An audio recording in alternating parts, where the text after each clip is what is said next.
Nomenclature. आज का हमारा टॉपिक है हिस्ट्री ऑफ द नोमेनक्लेचर, की कैसे बाइनोमियल सिस्टम ऑफ नोमेनक्लेचर की हिस्ट्री स्टार्ट हुई और नोमेनक्लेचर की जो हिस्ट्री है वो क्या कहती है हमसे। हिस्ट्री ऑफ नोमेनक्लेचर, आगे बढ़ते हैं।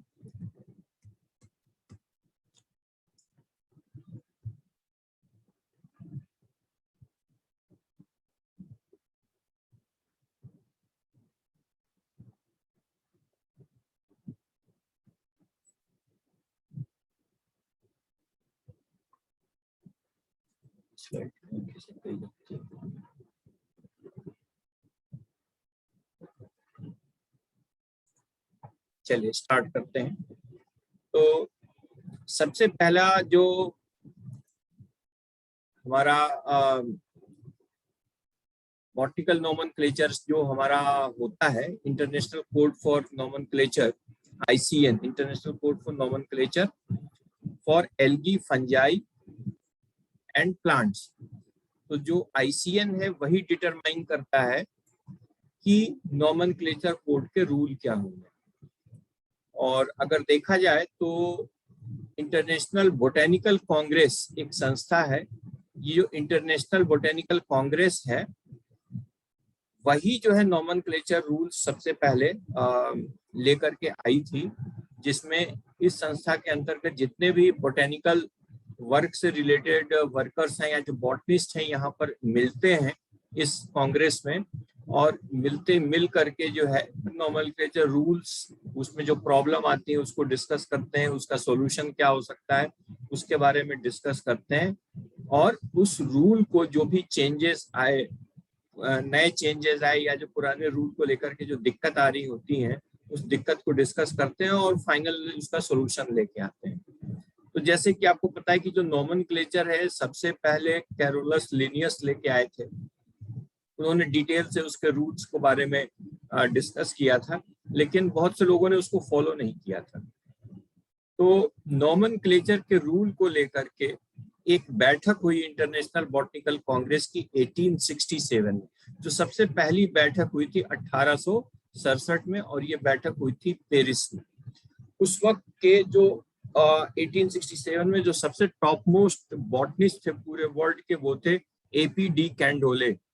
उनका नाम था APD कैंडोले। उन्होंने ही जो है ये जो सभा बैठी थी इंटरनेशनल बॉटनिकल कांग्रेस की, उसके वो चेयरमैन थे। और APD कैंडोले ने कैरोलस लिनियस की जो बुक थी उसको पढ़ा था और उसके आधार पर उन्होंने जो रूल्स बनाए, APD कैंडोले जो बॉटनिस्ट थे, उन्हीं रूल्स को डी कैंडोले रूल्स के नाम से भी हम लोग जानते हैं। और 1867 में जब पेरिस में कांग्रेस बैठी इंटरनेशनल बॉटनिकल कांग्रेस की, तो उसमें सबने डिस्कस किया कि नोमेनक्लेचर के रूल्स क्या होंगे। तो चूंकि APD कैंडोले खुद ही सबसे फेमस बॉटनिस्ट थे अपने टाइम के, उन्होंने अपने रूल्स बनाए थे फॉर नोमेनक्लेचर के, और इनके जो नोमेनक्लेचर के रूल थे वो लिनियस के रूल्स पर आधारित थे, उसमें कुछ मॉडिफिकेशन किया था। तो सबसे जो इम्पोर्टेंट रूल रहे हैं पेरिस कोड के, उसको हम लोग कोड बोलते हैं। कोड का मतलब ये है कि बॉटनिकल कोड में जो चेंजेस किए गए वो जिस जगह बॉटनिकल कांग्रेस का आयोजन किया गया तो उसके नाम पर रख दिया गया। जैसे कि सबसे पहला इंटरनेशनल बॉटनिकल कांग्रेस पेरिस में हुआ 1867 में, तो उसको हम लोग कह देते हैं पेरिस कोड। पेरिस कोड का मतलब कि जो है पेरिस में जो इंटरनेशनल बॉटनिकल कांग्रेस आई उसमें जो है क्या क्या रूल्स एंड रेगुलेशंस बनाए। तो इसमें जो इम्पोर्टेंट रूल रखा गया था वो था कि लिनियस को बॉटनिकल नोमेनक्लेचर का स्टार्टिंग पॉइंट माना जाएगा। ठीक है, यानी लिनियस ने 1753 में बुक लिखी थी स्पीसीज प्लांटेरम, और उसी स्पीसीज प्लांटेरम से ये माना जाएगा कि इस सन से जो प्लांट का नोमेनक्लेचर होगा वो बोटेनिकल नोमेनक्लेचर कोड के अकॉर्डिंग ही जो है फॉलो किया जाएगा, उसी के अकॉर्डिंग प्लांट्स के नेम या किसी टैक्सा का नाम दिया जाएगा। फिर इसी फर्स्ट कोड से ही जो पहला बॉटनिकल कांग्रेस हुआ था पेरिस में, इसी कांग्रेस के समय से ही रूल ऑफ प्रायोरिटी को जो है इंक्लूड किया गया था नोमेनक्लेचर में। रूल ऑफ प्रायोरिटी का मतलब कि जो करेक्ट नाम पहले पब्लिश करेगा उसी को हम वैलिड मानेंगे, बाद में अगर कोई नाम पब्लिश होगा तो उसको हम सिनोनिम कहेंगे। अगर बाय चांस नाम किसी ने पब्लिश कर दिया एक ही स्पीसीज के या एक ही प्लांट के, दो अलग अलग वर्कर ने नाम दिया, दोनों रूल्स के अकॉर्डिंग सही नाम है, तो किसको सही मानेंगे? तो जिसने पहले पब्लिश किया उसके नाम को हम लोग प्रायोरिटी देंगे या उसी को हम वैलिड नेम उसको हम मानेंगे।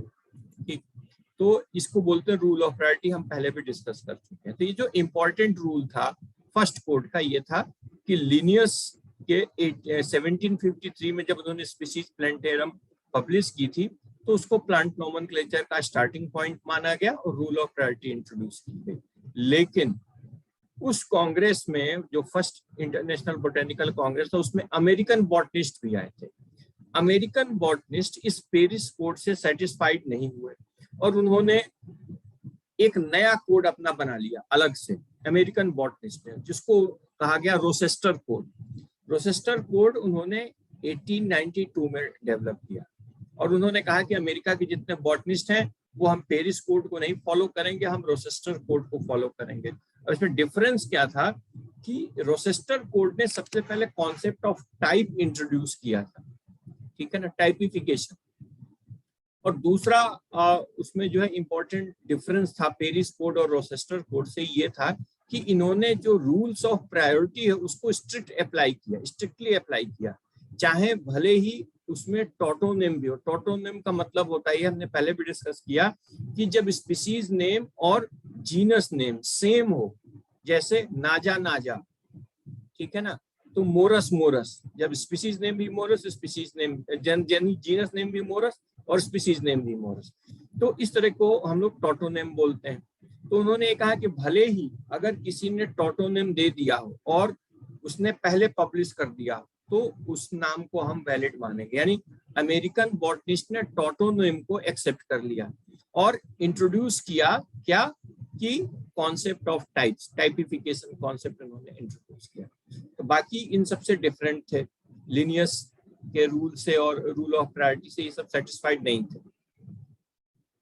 इसका मतलब कि पहले इंटरनेशनल बोटेनिकल कांग्रेस में ही डिफरेंस पैदा हो गया यूरोपियन बॉटनिस्ट में और अमेरिकन बॉटनिस्ट में। अमेरिकन बॉटनिस्ट ने अपना एक नया कोड सिस्टम चालू किया नोमेनक्लेचर।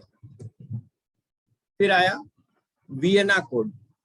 तो इसके बाद फिर अगली इंपॉर्टेंट बैठक जो हुई इंटरनेशनल बॉटनिकल कांग्रेस की, वो वियना, ऑस्ट्रिया की राजधानी है वियना। 1905 में 1905 में ये बैठक हुई और उसमें पेरिस कोड को रिप्लेस करके वियना कोड को लाया गया।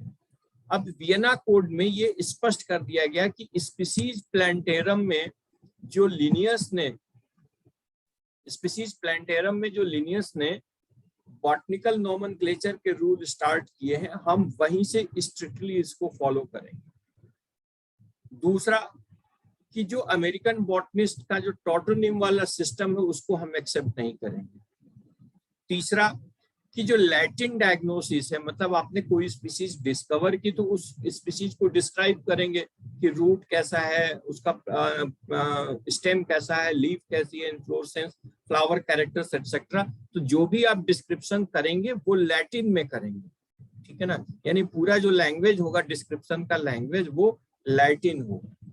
तो लैटिन डायग्नोसिस किसी भी न्यू स्पीशीज या टैक्सा के लिए एसेंशियल किया गया वियना कोड से। वियना कोड यानी 1905 से पहले लैटिन डायग्नोसिस एसेंशियल नहीं था। फिर क्या हुआ कि इंपॉर्टेंट फीचर था कि नॉमिना जेनेरिक कंजरवेंडा।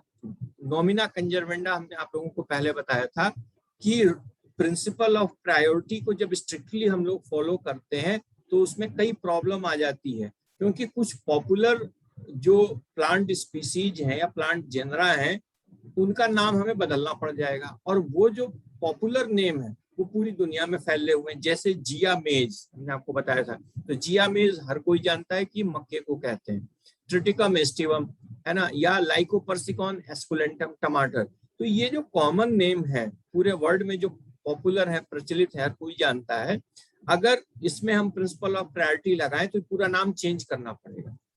तो ये प्रॉब्लम सॉर्ट आउट करने के लिए कहा गया है कि कुछ नाम ऐसे हैं जो भले ही प्रिंसिपल ऑफ प्रायोरिटी को वायोलेट करते हैं, उसका उल्लंघन करते हैं, लेकिन फिर भी चलो हम उसको मान लेते हैं क्योंकि पॉपुलर बहुत है या इसका हिस्टोरिकल सिग्निफिकेंस है। तो इसी चीज को उन्होंने नॉमिना जेनेरिक कंजरवेंडा में एक लिस्ट बनाई, इस टॉपिक से एक लिस्ट बनाई और उसमें ये बताया कि ये जेनेरिक नाम कंजर्व्ड रहेंगे भले ही वो प्रिंसिपल ऑफ प्रायोरिटी को वायलेट करते हैं। ठीक, फिर उसमें वियना कोड में एक चीज और रखी कि जो रूल ऑफ प्रायोरिटी है या प्रिंसिपल ऑफ प्रायोरिटी है, that is will be the fundamental rule, मतलब वो हमारा मूल रूल होगा। जो प्रिंसिपल थे ना 8 प्रिंसिपल आईसीबीएन के, वो उसी वक्त इंक्लूड किए गए, उसमें रूल ऑफ प्रायोरिटी इंक्लूड किया गया, लेकिन उसका एक्सेप्शन भी दिया गया। मतलब ये रूल ऑफ प्रायोरिटी तो फंडामेंटल है, लेकिन इसके कुछ एक्सेप्शन है, उसमें ये जीनस का नाम रूल ऑफ प्रायोरिटी के अकॉर्डिंग नहीं फॉलो करते हुए उसको हम एक्सेप्ट करते हैं। लेकिन जो वियना में कांग्रेस हुई 1905 में, उससे भी अमेरिकन बॉटनिस्ट संतुष्ट नहीं हुए। उन्होंने कहा कि नहीं, हम अपना दूसरा कोड चलाएंगे। तो जो नया कोड लेके आए उसको बोलते हैं अमेरिकन कोड। 1905 में वियना कोड आया, उसके बाद जब उन्होंने देखा कि वियना कोड हम एक्सेप्ट नहीं करेंगे, हम एक नया सिस्टम चलाएंगे, अमेरिकन सिस्टम, वो 1907 में यानी 2 साल बाद नया जो है वो कॉन्सेप्ट लेके आया। उसमें हम जो अमेरिकन कोड था, उस कोड में उन्होंने कहा कि जो नॉमिना जेनेरिक कंजरवेंडा है उसको हम एक्सेप्ट नहीं करेंगे। उन्होंने एक्सेप्ट नहीं किया, ना ना ना, ना। हम स्ट्रिक्टली रूल ऑफ जो प्रायोरिटी है उसको फॉलो करेंगे। नॉमिना जेनेरिक कंजरवेंडा जो लिस्ट आप दे रहे हैं, इस लिस्ट को हम नहीं मानेंगे, फेक लिस्ट। दूसरा उनका डिफरेंस क्या था? दूसरा डिफरेंस ये था, यूरोपियन बॉटनिस्ट थे, कि उन्होंने जो लैटिन डायग्नोसिस वाला जो सिस्टम था, चूंकि लैटिन यूरोप की भाषा है, अमेरिका में तो अमेरिका की लैंग्वेज इंग्लिश ही है, तो उन्होंने कहा कि नहीं नहीं, हमें जो लैटिन नहीं आती है, हम जो है वो लैटिन डायग्नोसिस वाला सिस्टम हम नहीं करेंगे, हमने जो है जो स्पीसीज डिस्क्राइब करते हैं इंग्लिश में हम वही फॉलो करेंगे। तो अमेरिकन जो है उससे डिफरेंस रखते थे। कब तक डिफरेंस रहा हम आगे बताते हैं। यानी 1905 में जो इंटरनेशनल बॉटनिकल कांग्रेस की बैठक हुई, उसमें जो रूल्स बने, उस रूल्स से अमेरिकन बॉटनिस्ट डिफर किए इन 2 प्रमुख बिंदुओं पर कि हमने आपको बता दिया। फिर नेक्स्ट आता है कैम्ब्रिज कोड। 1930 में 5th बॉटनिकल कांग्रेस, मतलब बॉटनिकल कांग्रेस हर लगभग 6 साल पर आयोजित की जाती है। 1930 में 5वां बॉटनिकल कांग्रेस आयोजित किया गया। 5वें बॉटनिकल कांग्रेस, ये कैम्ब्रिज कोड के नाम से जाना जाता है। कैम्ब्रिज जो है इंग्लैंड में है ना, कैम्ब्रिज की बड़ी फेमस डिक्शनरी आती है, तो कैम्ब्रिज में यूनिवर्सिटी भी है, कैम्ब्रिज यूनिवर्सिटी। तो वहां पर उस कैम्ब्रिज यूनिवर्सिटी में 5th इंटरनेशनल बॉटनिकल कांग्रेस का आयोजन 1930 में किया गया, और उस कांग्रेस में सबसे पहली बार यूरोपियन और अमेरिकन बॉटनिस्ट के बीच में जो डिफरेंस था उसका सॉल्यूशन निकला, उस डिफरेंस को रिजॉल्व किया गया। और उसी वक्त से 1930 से ही जो इंटरनेशनल बॉटनिकल कांग्रेस हुई वो ट्रूली इंटरनेशनल बॉटनिकल कांग्रेस मानी गई। क्यों? क्योंकि तब उसको वर्ल्ड वाइड मान्यता मिल गई। अदरवाइज पहले क्या होता था, यूरोपियन बॉटनिस्ट और एशियन बॉटनिस्ट मिलके जो है कांग्रेस बनाते थे और उस पर रूल तैयार करते थे, लेकिन अमेरिकन उससे डिफर कर जाते थे। लेकिन कैम्ब्रिज कोड से यानी 1930 से कैम्ब्रिज में जो मीटिंग है उससे अमेरिकन बॉटनिस्ट भी एग्री कर गए कि चलिए ठीक है, अब से हम आपकी बात मानते हैं और पूरे वर्ल्ड में इंटरनेशनल बॉटनिकल कांग्रेस का जो रूल्स होगा नोमेनक्लेचर का या और जो भी रूल्स ये डेवलप करेंगे उसको हम लोग एक्सेप्ट करेंगे। और 1930 के बाद से लगभग हर 6 साल पर इंटरनेशनल बॉटनिकल कांग्रेस की मीटिंग होती रही और उसमें जो जो चेंजेस किए जाते रहे वो पूरे वर्ल्ड में उसको बॉटनिस्ट उसको एक्सेप्ट करते गए और अपने अकॉर्डिंग उसको डेवलप करते चले गए।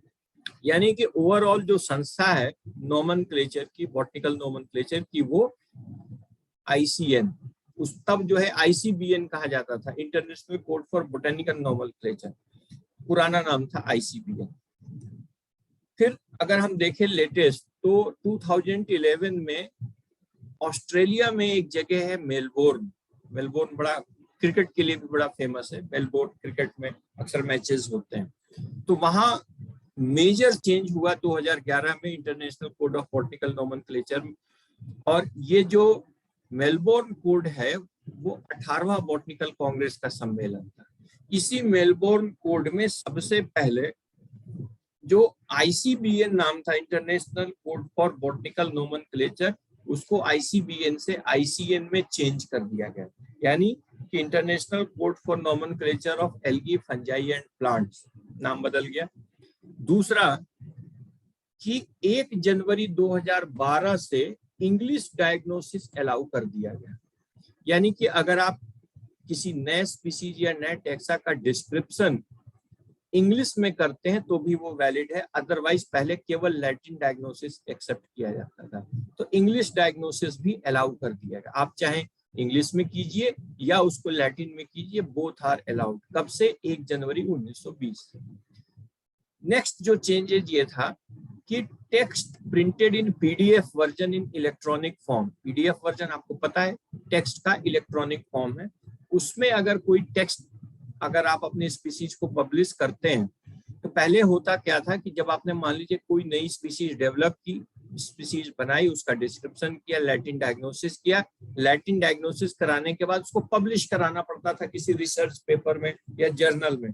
तो जब वो जर्नल में पब्लिश होता तो उसकी रिप्रिंट की कॉपी आती थी। मतलब पब्लिश होकर आपका पेपर पब्लिश हो गया तो जो जर्नल होता था आपको आपके रिसर्च पेपर की कई कॉपी भेजता था, और आप क्या करते थे कि उस कॉपी को आप अलग अलग लाइब्रेरी में या अलग अलग बॉटनिकल इंस्टीट्यूट में भेजते थे कि भाई देखिए ये मेरा रिसर्च पेपर पब्लिश हो गया है, ये नया जीनस, ये नई स्पीसीज या जो भी आप नया डिस्कवर करते हैं वो भेजा जाता है। यानी कि आपका पब्लिकेशन तभी वैलिड होगा जब आप पब्लिश करा करके सब जगह डिस्ट्रीब्यूट करने की जिम्मेदारी भी आपकी थी। ठीक है, तो अब क्या हुआ 2012 से, या जो मेलबोर्न कोड हुआ उसमें ये डिसाइड कर लिया गया कि अगर आपका पब्लिकेशन PDF फॉर्म में भी है और उस PDF को आप मेल के थ्रू कहीं भेजते हैं तो उसको भी हम एक्सेप्ट करेंगे। इसके पहले तक प्रिंटेड फॉर्म ही अलाउड था, उसको वैलिड मानते थे, PDF फॉर्म को वैलिड नहीं मानते थे। फिर इसके बाद 2011 के बाद जो सबसे लेटेस्ट बॉटनिकल कांग्रेस की मीटिंग हुई वो 2017 में शेंजेन, चाइना में एक जगह है शेंजेन, वहां पर काफी चेंजेस हुए। That was the 19th botanical Congress. जो लेटेस्ट बॉटनिकल कांग्रेस अभी तक हुई है, कुल 19 बॉटनिकल कांग्रेस की मीटिंग हुई और इसमें जो डिसीजन लिया गया नोमेनक्लेचर के ऊपर वो पब्लिश हुआ 26 जून 2018 को। ठीक, और इसमें जो है एल्गल और दूसरे प्लांट के नाम के फ्यूचर रजिस्ट्रेशन का एक फ्रेमवर्क तैयार किया है कि मतलब फ्यूचर में जो एल्गी और प्लांट्स के नाम दिए जाएंगे उसका नाम का रजिस्ट्रेशन प्रोसेस कैसा होगा उसके बारे में डिस्कस किया गया। और इसके साथ ही नोमेनक्लेचर ऑफ फंजाई का जो गवर्नेंस है यानी उसका जो रेगुलेशन है वो फंजाई यानी माइकोलॉजिस्ट वाले भी करेंगे और बॉटनिस्ट भी करेंगे। यानी कि क्या होता, इसीलिए इसको नाम अलग रखा गया नोमेनक्लेचर ऑफ फंजाई। पहले क्या था ICN में, इसके पहले तक एल्गी फंजाई सब एक साथ रखा जाता था। लेकिन अब क्या किया गया कि 2011 से फंजाई और एल्गी को प्लांट से अलग कर दिया गया, लेकिन उस पर आधिपत्य, उस पर जो रूल बनाने का अधिकार था वो ICN का ही रहा। तो जो माइकोलॉजिस्ट थे, क्योंकि बॉटनी में प्लांट्स हम लोग स्टडी करते हैं और प्लांट अलग किंगडम है और फंजाई अलग किंगडम है ना। 5 किंगडम सिस्टम जो विटेकर ने दिया था उसके अकॉर्डिंग प्लांट अलग किंगडम में आते हैं, फंजाई अलग किंगडम में आते हैं, क्योंकि प्लांट्स ऑटोट्रॉफिक और फंजाई हेटेरोट्रॉफिक होते हैं, वो कभी ऑटोट्रॉफिक नहीं होते हैं फंजाई। तो इस वजह से जो माइकोलॉजिस्ट थे उन्होंने कहा कि हम अपना नाम अलग डेवलप करेंगे फंजाई का नोमेनक्लेचर के हिसाब से। तो उसमें ये डिस्कशन के बाद ये फाइनल हुआ कि ठीक नाम आप लोग रखेंगे, लेकिन जो नाम रखने का जो अधिकार होगा वो आप हमसे शेयर करेंगे, बॉटनिस्ट वाले भी उसके साथ शेयर करेंगे। तो sharing of governance of nomenclature of fungi ये जो है शेंजन कोड में जो है डिसाइड हुई है, मेजर इसके आउटकम थे। अब आता है कि अब नेक्स्ट अगला बॉटनिकल कांग्रेस कहाँ पर होगा। तो जो अगला यानी 20th इंटरनेशनल बॉटनिकल कांग्रेस है वो रियो डी जेनेरियो में होगा 2023 में। और रियो डी जेनेरियो जो है कहाँ पे है, ब्राजील में। रियो डी जेनेरियो में एक और बड़ा जो है अर्थ समिट हुआ था है ना, अर्थ समिट फेमस था रियो डी जेनेरियो की वजह से, या रियो डी जेनेरियो में अर्थ समिट होने की वजह से ये नाम बड़ा पॉपुलर हुआ। तो शेंजन कोड आया 2017 में। अब शेंजन कोड के यानी 6 साल बाद 2023 में जो अगला इंटरनेशनल बॉटनिकल कांग्रेस होगा, 20th इंटरनेशनल बॉटनिकल कांग्रेस, वो रियो डी जेनेरियो में होगा। अब उसमें हम लोग देखेंगे कि क्या क्या चेंजेस आते हैं, यानी कि आज से 2 साल बाद। तो ये है हमारी कुछ brief history international botanical nomenclature को लेकर के। इसमें कहीं कुछ पूछना हो, कोई डाउट हो तो आप लोग पूछ सकते हैं। बहुत ईजी। इससे क्वेश्चन एक आध जरूर आता है, जो मैंने आपको बताया। ऑब्जेक्टिव टाइप का अगर पेपर होगा तो उसमें से एक आध क्वेश्चन जो है इस कोड के हिस्ट्री से जरूर पूछ जाता है, इसलिए मैंने इस टॉपिक को पिकअप किया था।